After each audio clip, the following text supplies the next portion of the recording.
Hello. Thanks everybody for coming. It's kind of hard to believe that this is actually happening right now. It doesn't really feel real.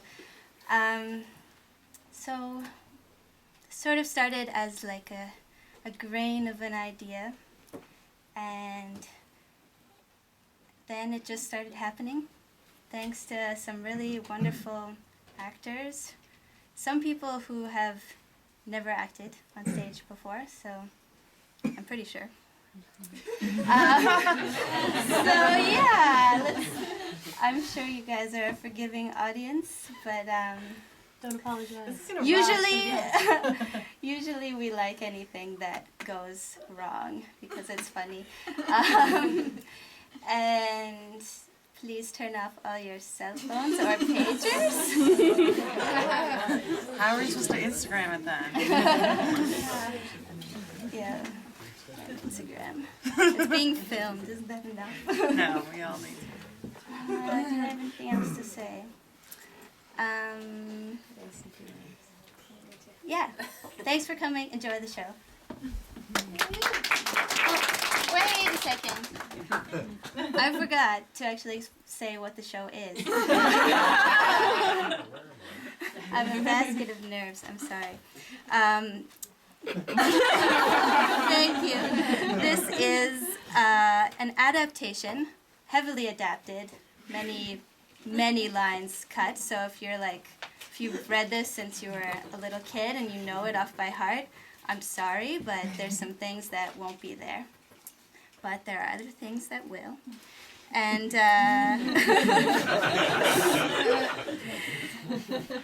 so it's a novel by Antoine de Saint-Exupéry, and it is the story of the Little Prince. You.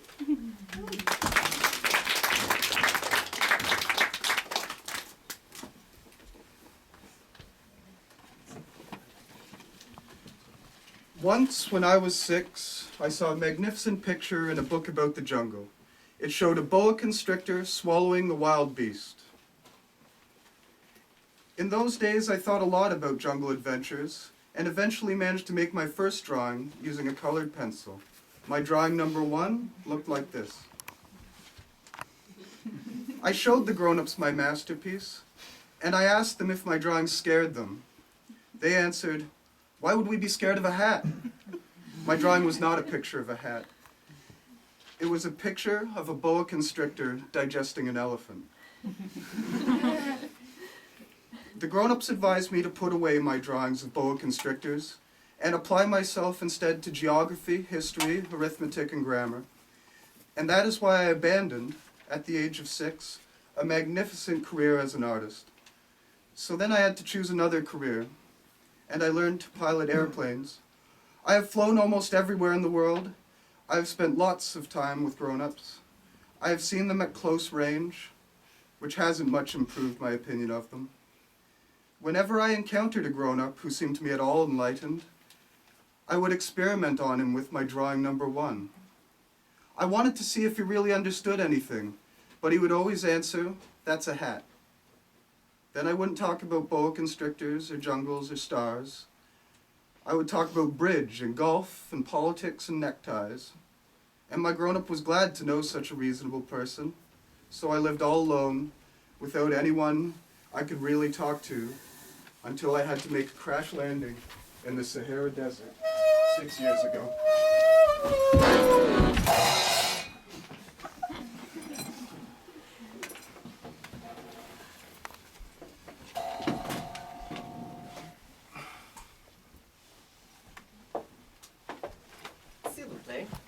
More a mouton. What? Draw me a sheep. But I don't know how to draw. That doesn't matter. Draw me a sheep.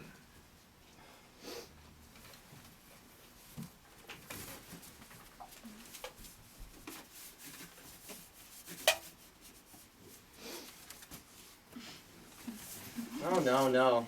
I don't want an elephant inside of a boa constrictor. Draw me a sheep.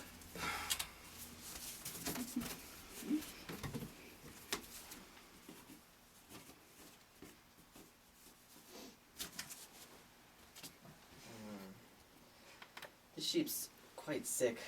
Draw another.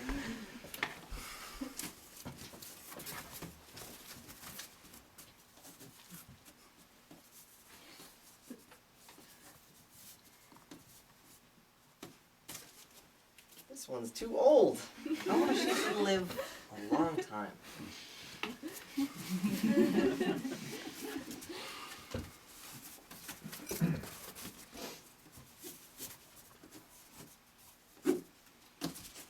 That's a crate. There's a perfectly good sheep inside.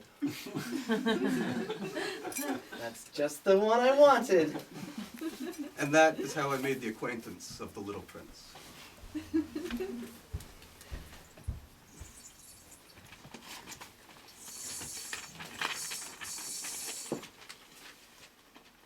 It took me a long time to understand where he came from. But I have serious reason to believe that the planet from which the Little Prince came from is the asteroid known as B612. This asteroid has only once been seen through the telescope. That was by a Turkish astronomer in 1909. On making this discovery, the astronomer had presented it to the International Astronomical Congress in a grand demonstration. But he was in Turkish costume, and so nobody would believe what he said. Whoa, whoa,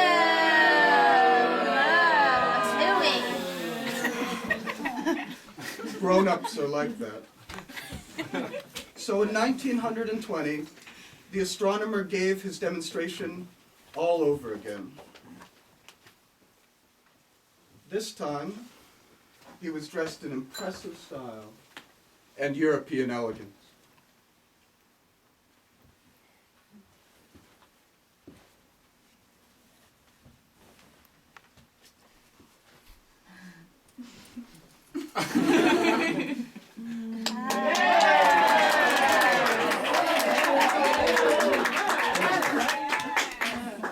And everybody accepted his report.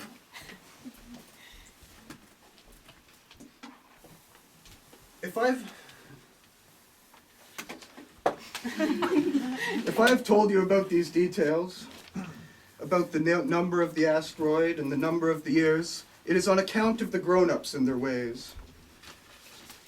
When you tell them that you have made a new friend, they never ask you any questions about essential matters. They never say to you, what does his voice sound like? What games does he love best? Does he collect butterflies? Instead, they demand to know, how old is he? How many brothers does he have? How much does he weigh? How much does his father make? And only from these facts and figures do they think they have learned anything about him. Now, every day I learned something new about the Little Prince's planet. That was how I learned, for example, about the drama of the baobabs.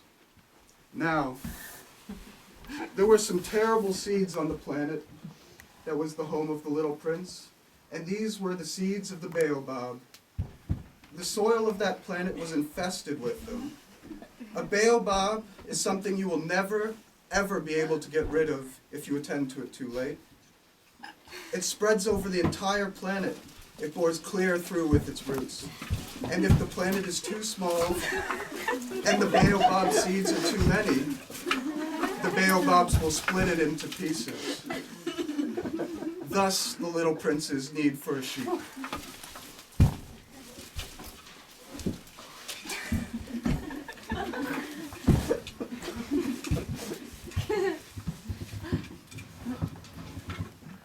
Oh, Little Prince.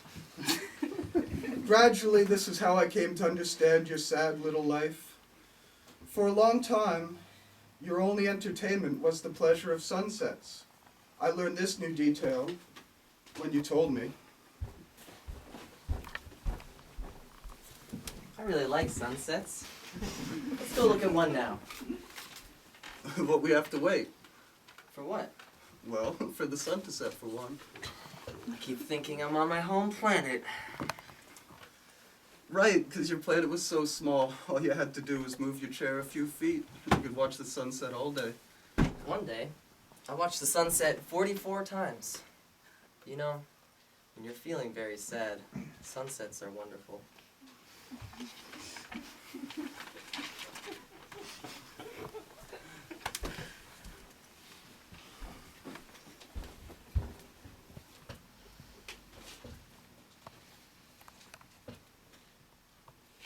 On the Little Prince's planet, there had always been very simple flowers, decorated with a single row of petals, so that they took up no room at all and got in no one's way.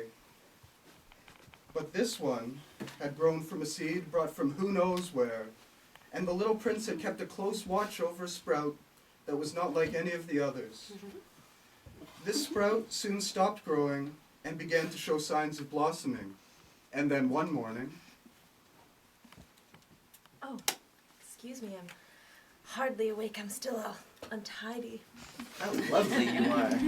Aren't I? I was born at the same time as the sun. I believe it's almost breakfast time.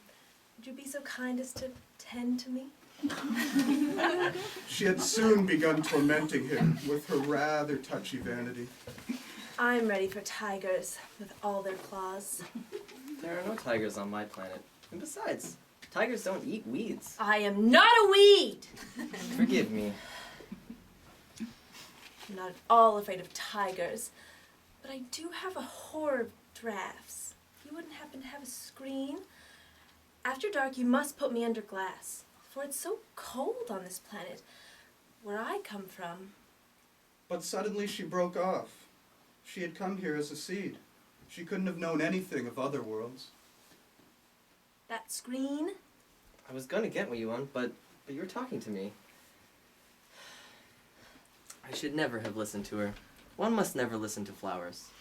One must look at them and smell them. In order to make his escape, I believe he took advantage of a migration of wild birds. Goodbye. Goodbye. I've been silly. I ask your forgiveness. Please try to be happy.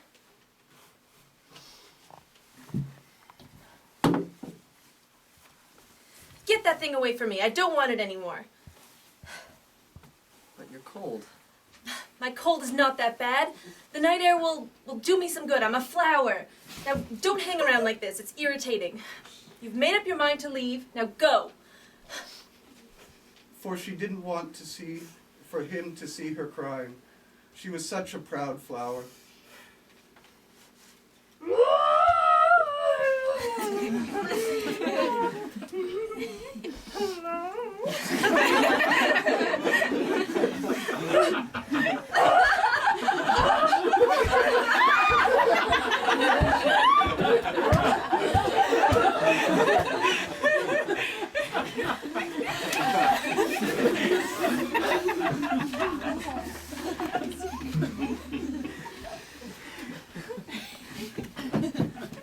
He happened to be in the vicinity of asteroids 325, 326, 327, 328, 329, and 330.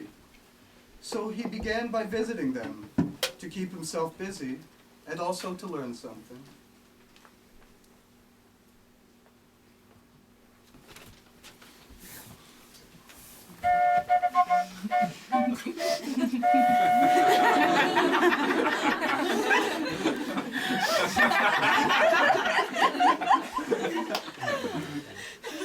Oh, look, a subject. Come here, so I can get a better look at you. Sire, over what do you reign? Well, over everything. Over everything? And do the stars obey you? Of course. I'd like to see a sunset. Command the sun to set. Oh, okay, yes, I will, yes, command the sun to set. My will shall be obeyed, but I must defer to my science of government until conditions are favorable. When will that be? When? Well, it's around 7:30. I think I'll be on my way. No, wait, no, wait, don't leave. No, I shall make you my minister, Minister of what? Of justice. Yes. But there's nobody here to judge. You never know. Grown-ups are very strange.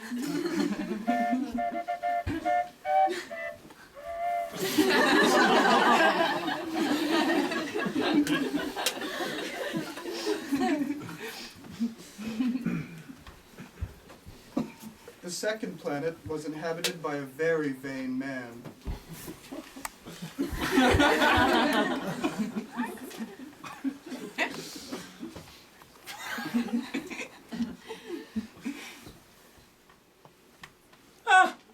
A visit from an admirer.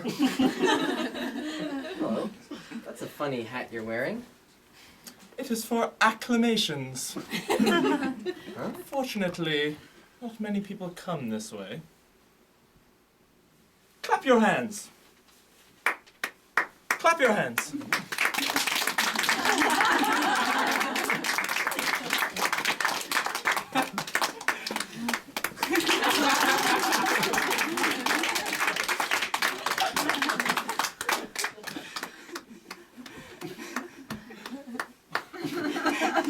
Do you really admire me so much? What does that mean?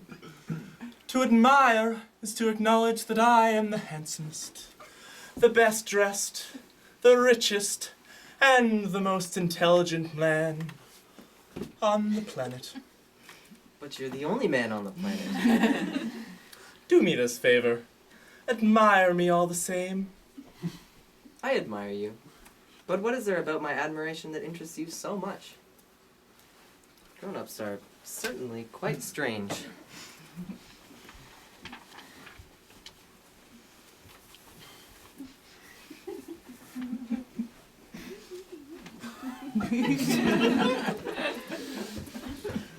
The next planet was inhabited by a drunkard.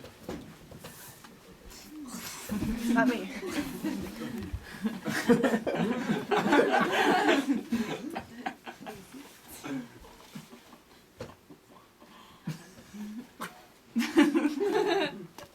What are you doing here?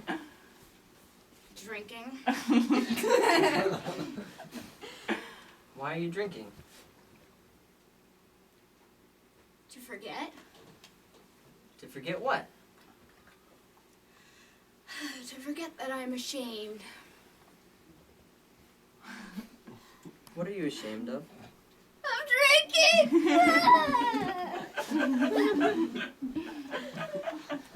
Grown-ups are very, very strange.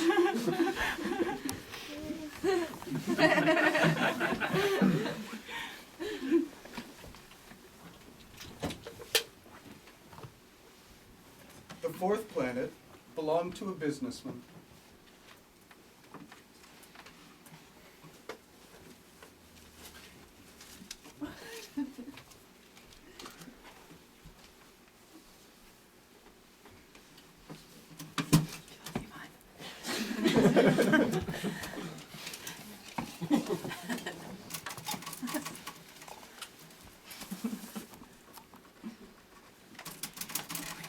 Hello. Your cigarette's gone out. 3 and 2 make 5. 5 and 2, 7. 7 and 5, 12. 12 and 3, 15. Hello. 15 and 7, 22. 22 and 6, 28. No time to light it again. Well, that amounts to 501,622,731. 501 million what? You're still there? 501 million. Oh, I don't remember. I have so much work to do. I'm a very serious person. 501 million what? Millions of those. You know, in my 54 years on this planet, I've been disturbed precisely 3 times. The first time was 22 years ago when some giddy goose fell from goodness knows where. The second time, 11 years ago, I was disturbed by an attack of rheumatism. I don't get enough exercise. I have no time for loafing. The third time, well, this is it.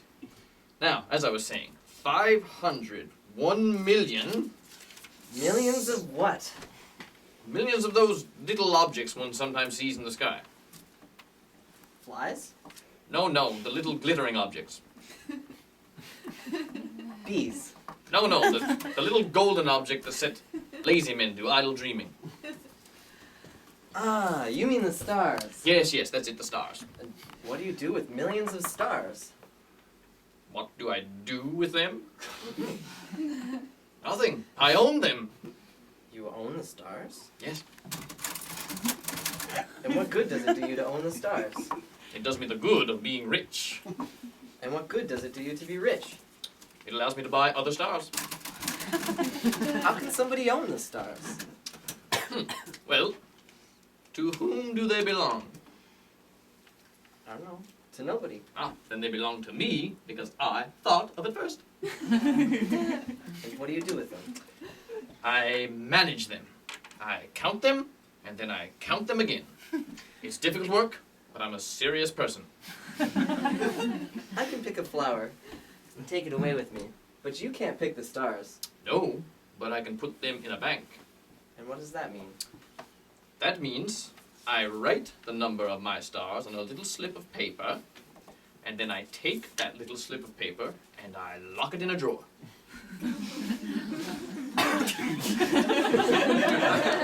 That's all?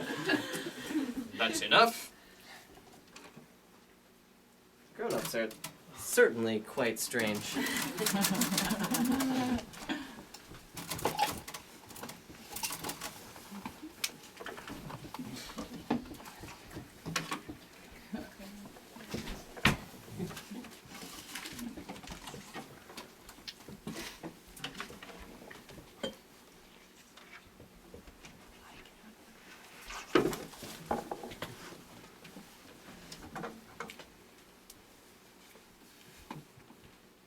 The fifth planet was very strange. It was the smallest of all.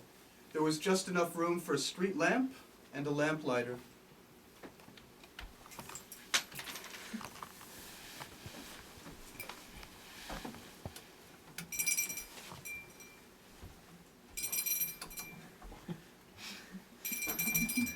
Hello.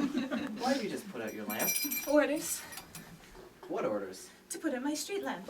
Good evening. Then why have you just put it on again? Orders are orders. It's a terrible job I have. It used to be reasonable enough. And since then, orders have changed? Orders haven't changed. That's just the trouble. Year by year, the planet is spinning faster and faster, and still orders haven't changed. Which means... Which means that now the planet spins once a minute. I don't get an instant's rest. I light my lamp and put it out once every minute. That's funny. Your days are only 1 minute long. It's not funny at all. You and I have already been talking for a month. A month? Yes, 30 minutes. Good evening.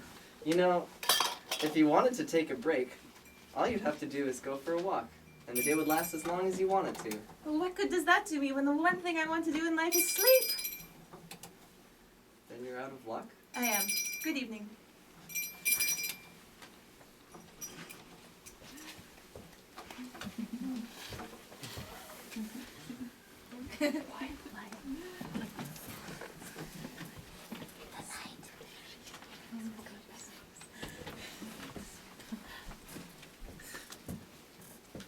The sixth planet was inhabited by an old gentleman who wrote enormous books.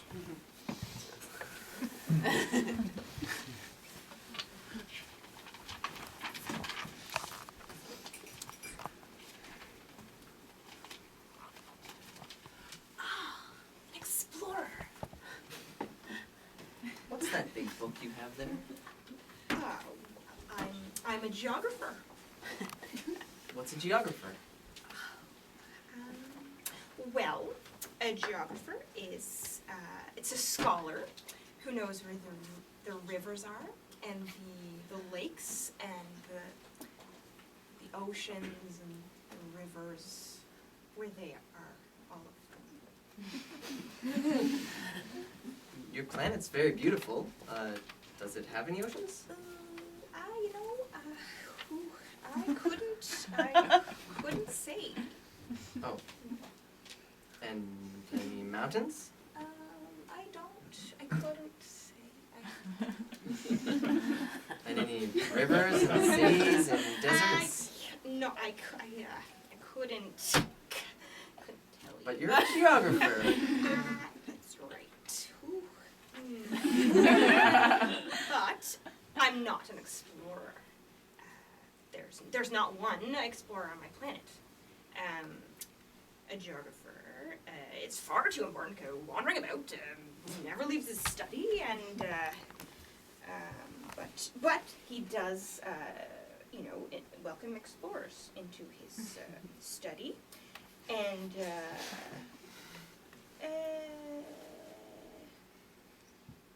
yeah. What does he do on the study of the explorer? Well, he conducts, if one of the memory of one of the explorers proved interesting to him, then he would conduct an inquiry into the explorer's moral character. Why is that? Well, because if the explorer was a liar, then he would cause disasters in the geography books. As would an explorer who drank too much. Why is that? Because drunkards see double, and the geographer would write down 2 mountains when there's only one. Okay, come on, let's go. Okay, let's go.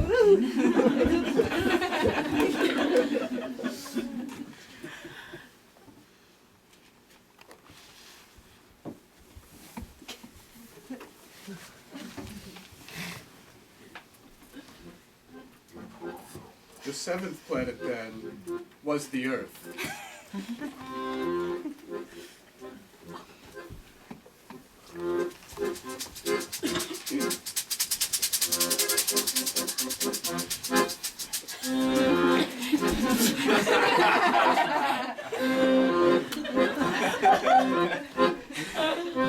If you would like to cure this fever called life, get some relief from all the struggle and strife, the greatest medicine that I can propose is under your nose, a snake in the grass.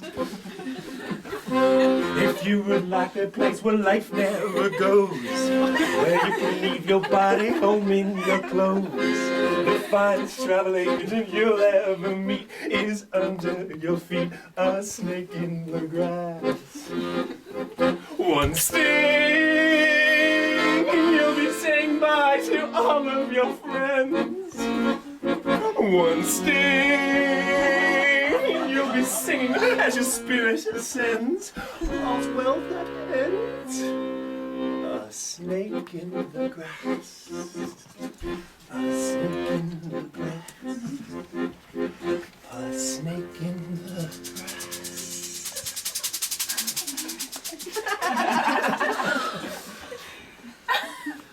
Where have I landed? Oh, good evening. Yes, you are on planet Earth in Africa. Are there no people on Earth? Yes, this is the desert. There are no people in the desert. Now, tell me, what has brought you here? I'm having some difficulties with the flower. Ah. It's a little lonely here in the desert. But it is also lonely among men. You're a funny creature. You're no thicker than a finger. Yes, but I am more powerful than a king's. You're not very powerful. You don't even have any feet. You can't even travel. But I can travel further and carry you farther than any ship could take you. You see, whomever I bite returns back to the homeland from whence they came. I take pity on you, being so weak and small on this granite planet. Yes, yes. I shall do you a favor. When you get homesick for your asteroid, I can... I'm Why do you always speak in riddles? I solve them all.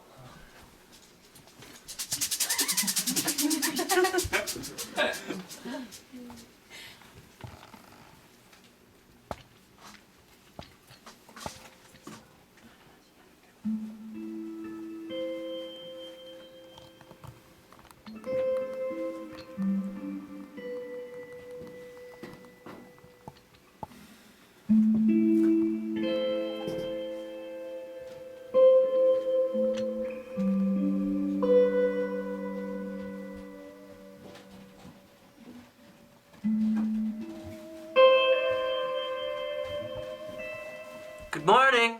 Morning. Good morning. Good morning. Who are you? Who are you? Who are you? Who are you? Be my friends, I'm all alone.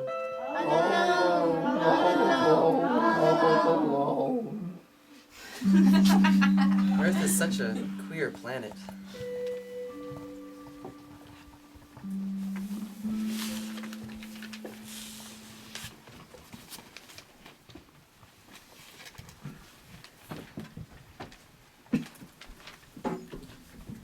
It so happened that the little prince, having walked a long time through sand and rocks and snow, finally discovered a road, and all roads go to where there are people.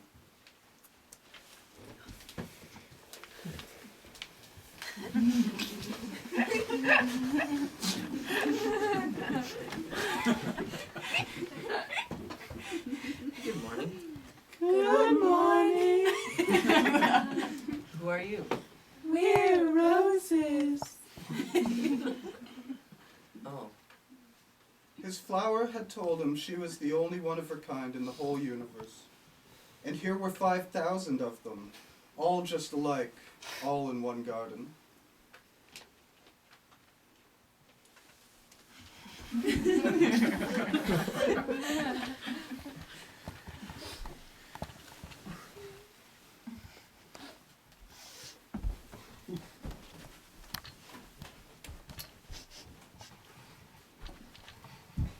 Good morning. good morning. Who are you? You're very pretty. I'm a fox. Come play with me. I'm feeling awfully sad. I can't play with you. I'm not tamed. Huh. What does tamed mean? People have guns and they hunt. It's quite troublesome. They also raise chickens.